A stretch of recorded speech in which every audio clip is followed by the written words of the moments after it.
నమస్కారం ETV news కు స్వాగతం. ముందుగా ప్రధానాంశాలు.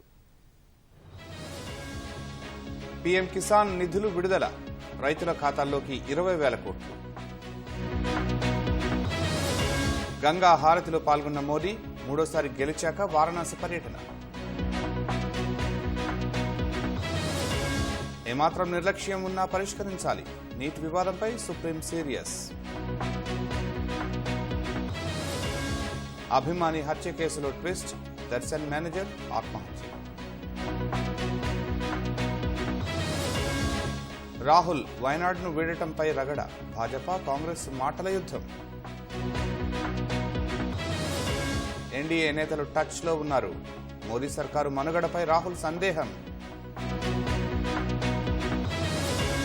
పలు ఎయిర్పోర్ట్లకు బాంబు బెదిరింపులు, భద్రతా బలగాల ముమ్మర తనిఖీ.